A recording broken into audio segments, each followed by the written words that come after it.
സ്കൂളിൽ പോവാനായി ബസ് കാത്തിരിക്കുമ്പോൾ കാത്തിരിപ്പ് കേന്ദ്രം ശുചീകരിച്ച് വൈറലായി വിദ്യാർത്ഥി. കൊടിയത്തൂർ GMUP സ്കൂളിലെ 5ാം ക്ലാസ് വിദ്യാർത്ഥിയും കാരശ്ശേരി സ്വദേശിയുമായ മുഹമ്മദ് സയാനാണ് ബസ് കാത്തിരിപ്പ് കേന്ദ്രം ശുചീകരിച്ചത്. തൊട്ടടുത്ത ചായക്കടക്കാരൻ മൊബൈൽ ഫോണിൽ ചിത്രീകരിച്ച് സോഷ്യൽ മീഡിയയിൽ ഇട്ടതോടെ വീഡിയോ വൈറലാവുകയും ചെയ്തു. കൊടിയത്തൂർ GMUP സ്കൂളിലെ 5ാം ക്ലാസ് വിദ്യാർത്ഥിയും കാരശ്ശേരി സ്വദേശിയുമായ മുഹമ്മദ് സിയാൻ കഴിഞ്ഞ ദിവസം സ്കൂളിൽ പോവാനായി ബസ് കാത്തിരിക്കുന്ന ഇടവേളയിലാണ് ബസ് കാത്തിരിപ്പ് കേന്ദ്രം ശുചീകരിച്ചത്. ഇത് മൊബൈൽ ഫോണിൽ ചിത്രീകരിച്ച് തൊട്ടടുത്ത ഹോട്ടൽ ഉടമയായ ബാവ സോഷ്യൽ മീഡിയയിൽ പോസ്റ്റ് ചെയ്തതോടെ വീഡിയോ വൈറലാവുകയായിരുന്നു.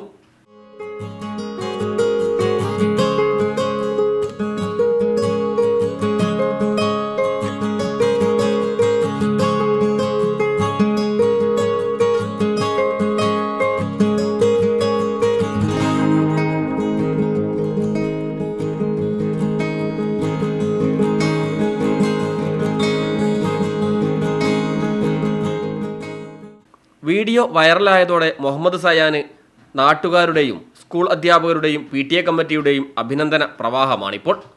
താൻ ആരുടെയും നിർദ്ദേശപ്രകാരമല്ല ഇത് ചെയ്തതെന്നും സ്കൂളിൽ പോവാനായി കാരശ്ശേരിയിലെ ബസ് കാത്തിരിപ്പ് കേന്ദ്രത്തിലെത്തിയപ്പോൾ തറയിൽ മാലിന്യം കാണുകയായിരുന്നുവെന്നും ബസ് എത്താൻ സമയമുള്ളതിനാൽ അവിടെ കണ്ട ബ്രഷ് എടുത്ത് ശുചീകരിക്കുകയായിരുന്നുവെന്നും മുഹമ്മദ് സയാൻ പറഞ്ഞു. തൊട്ടടുത്ത കടയിലെ ആൾ ഇത് മൊബൈലിൽ ചിത്രീകരിച്ചെങ്കിലും ഇത്ര വൈറലാവുമെന്ന് പ്രതീക്ഷിച്ചില്ലെന്നും ആളുകൾ അഭിനന്ദിക്കുന്നതിലും സമ്മാനം ലഭിക്കുന്നതിലും സന്തോഷമുണ്ടെന്നും മുഹമ്മദ് സയാൻ പറഞ്ഞു. ഞാൻ സ്കൂളിൽ പോകാൻ നിൽക്കുമ്പോൾ ബസ് ഒന്നുമില്ലേ, അപ്പം കുറച്ച് നേരം വരാച്ചോണ്ട് അപ്പോൾ ഇത് ഇവിടെ വെക്കുന്നുണ്ട്. അപ്പം ഓടിയല്ലേ വരാച്ചി തൂത്തേനി. അപ്പം മുന്നത്തെ വീഡിയോ അല്ല കാക്ക ഫോട്ടോ എടുക്കുക. അപ്പം ഇങ്ങനെ ആവും, എനിക്ക് മനസ്സിലാവില്ലേ. പൊതു ഇടങ്ങളിൽ മാലിന്യം കണ്ടാൽ പലരും മുഖം തിരിക്കുന്ന ഇക്കാലത്ത് 5ാം ക്ലാസ്സിൽ പഠിക്കുന്ന കുട്ടി ഇത്തരമൊരു കാര്യം ചെയ്യുന്നത് കണ്ടപ്പോൾ കൗതുകം തോന്നി മറ്റു കുട്ടികൾക്ക് പ്രചോദനമാവട്ടെ എന്ന് കരുതിയാണ് വീഡിയോ എടുത്ത് സോഷ്യൽ മീഡിയയിൽ ഇട്ടതെന്ന് വീഡിയോ ചിത്രീകരിച്ച ഹോട്ടൽ ഉടമ ബാവയും പറഞ്ഞു. അന്ന് സംഭവിച്ച ചെക്കനാണ് ബസ് വരാൻ വേണ്ടി വെയിറ്റ് ചെയ്യാണ്, സ്കൂളിൽ പോവാണ് ബാഗൊക്കെ ഇട്ടിട്ട്. അപ്പം ഇവിടെ ഓൾറെഡി ചൂലും ബ്രഷൊക്കെ അവിടെ ഉണ്ട്. അപ്പം ആ സമയത്ത് ഓന് ചൂല് ബ്രഷ് എടുത്തിങ്ങാണ്ട് അടിച്ചു പോരാണ്. ഇടയ്ക്ക് ചെയ്യുന്ന കാര്യങ്ങളാണോ ഓന്.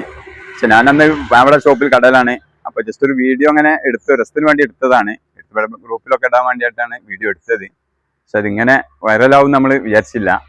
ഓന് ഭയങ്കര സന്തോഷമായി. അവൻ്റെ സ്കൂളിൽ ഓനെ PTA കമ്മിറ്റിയും സ്കൂൾ മാനേജ്മെൻറ്റൊക്കെ ഓനെ അംഗീകരിച്ച് ഓന് ഗിഫ്റ്റുകളൊക്കെ കൊടുത്ത് അപ്പോൾ ഭയങ്കര സന്തോഷത്തിലാണ് ഇപ്പോൾ ഉള്ളത്. പിന്നെ ഇത്തരം കുട്ടികൾ ചെയ്യുമ്പോൾ ഇപ്പം ബസ് സ്റ്റോപ്പിൽ പറഞ്ഞാൽ നല്ല ആൾക്കാർ ഇരിക്കുന്ന ഒരു ഏരിയയാണ് ഇവിടെ. വലിയ മുതിർന്നവർ പോലും ചെയ്യാത്തൊരു കാര്യമാണ് ഇപ്പം ഓൻ ചെയ്തത്. അത് കണ്ടപ്പോൾ എനിക്കൊരു വീഡിയോ എടുക്കണം തോന്നി. ചെറിയ കുട്ടികൾക്കൊരു മാതൃകയും ഒക്കെ ആണല്ലോ. ഇപ്പോഴത്തെ കാലത്ത് ഇങ്ങനത്തെ കുട്ടികളൊക്കെ വളർന്നു വരാറുന്ന ഇത്തരം സംഭവങ്ങളൊക്കെ ചെയ്യാൻ തന്നെ ഒരു സമൂഹത്തിനൊരു പാടാണല്ലോ. അതുകൊണ്ടൊരു വീഡിയോ എടുത്തുന്നുള്ളൂ ജസ്റ്റ്. വരും ദിവസങ്ങളിലും മാലിന്യം കണ്ടാൽ താൻ ശുചീകരിക്കുമെന്നാണ് മുഹമ്മദ് സിയാൻ പറയുന്നത്. News bureau, Mukkam.